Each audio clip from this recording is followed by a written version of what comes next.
Kilala talaga sa totoo lang. Ate Mari ko.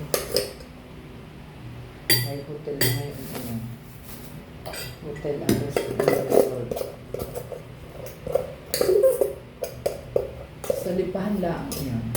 Ang salipahan. Talagang to. Para mababad mo na. Baho pa talaga ang iyo. Dapat yan ang akin. Ay, arang iyo. Bakit? Ay, gusto ko yung baho sa umaga. Saya. Bababado mo siya. Dahil yung sinasakang cellphone, no? Ay, ako yung ginagamit ko. Maya-maya sasaksak ko pagkakasos.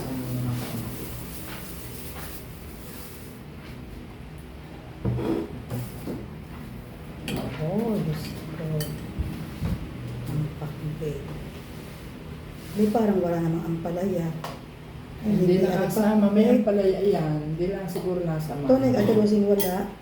Hindi sa iyan pag walang Ay, pakbulok. siguro yung mamahal dito ang ampalaya ba hindi ito ang sinamahan? Sa amin bubulok lang ang ampalaya. Pag Sa ampalaya. Dubai, mahal ang ampalaya sa Dubai sa lahat ng gulay. Yes, yes, already.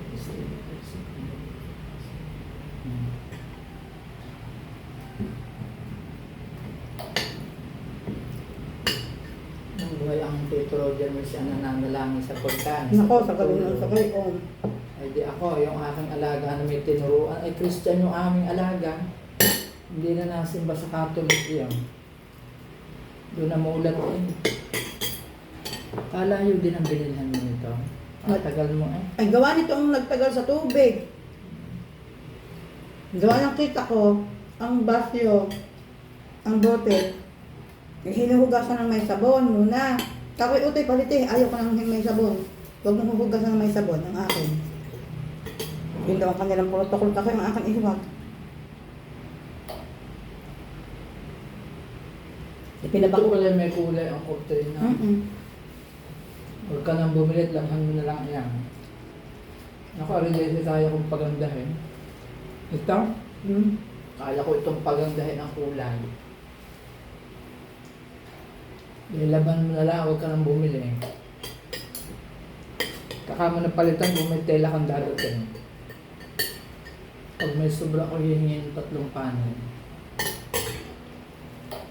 Pangsalas ko. Ilalagay ko sa, bibili ako ng bagong tela, ilalagay ko sa box. Bahala ka na kung gusto mo. Ano mura ang tela doon? Oo, mura.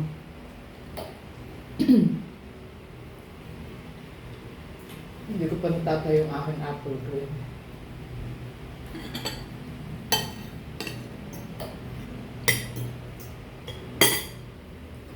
Ito mga Korean tela.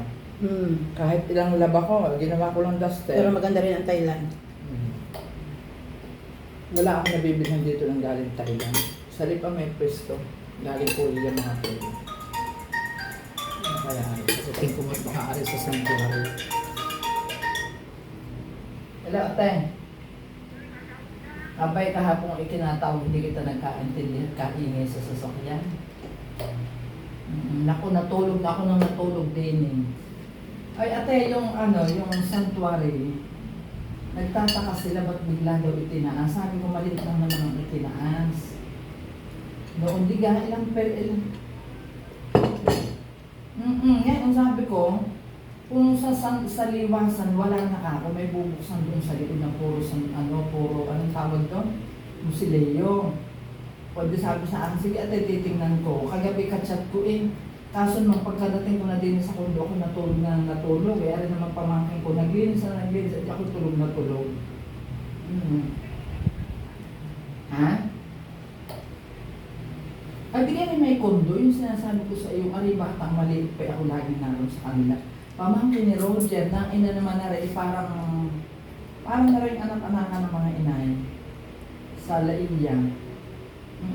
Tapos tumawag si Raquel, mami, ay kukwento ko sa iyo. Ako lang kakain ate Oya ha.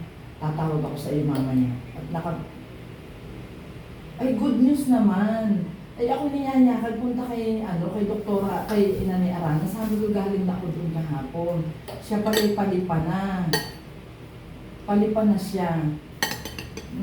Kaya ngayon eh, tuloy siya after lunch punta na siya doon kay Tita Angge.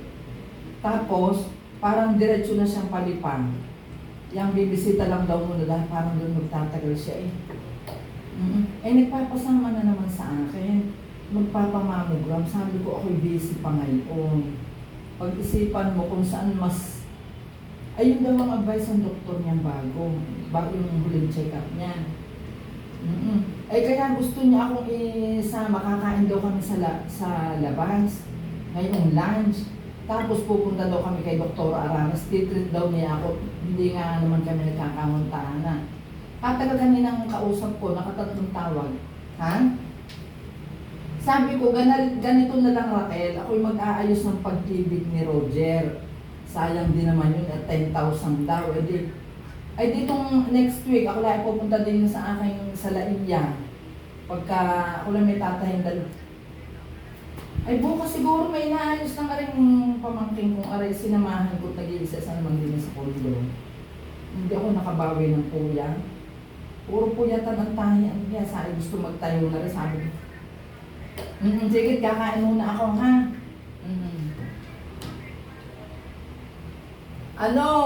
Kinukwento sa akin yung kay Kenneth na pangulungan. Marami ako na ikwento sa'yo. Kaya naman inig nasa abroad lahat ang anak. Siyempre yun. Ay, mga pinsan na niya sa Perez. Ako ang tawagin ng mga iyan. Bukas. Ari, ang ganda ng tayo ng anak. May mga lote na rin diyang na-invest sa Tagaytay. Oh, mahal doon. Sa Nubali. Yan ang mga tumulong sa akin si Ka Roger, tsaka kayo. Kaya ako hindi nahira, sabihin na, kahirap yung days na wala ka. Huwag kayong maaawa sa akin at pinagpalan, Lord. Unay. Naku po, may anak ka nga at yung mga pasaway naman, di sakit lang ang ulo. Hindi lahat.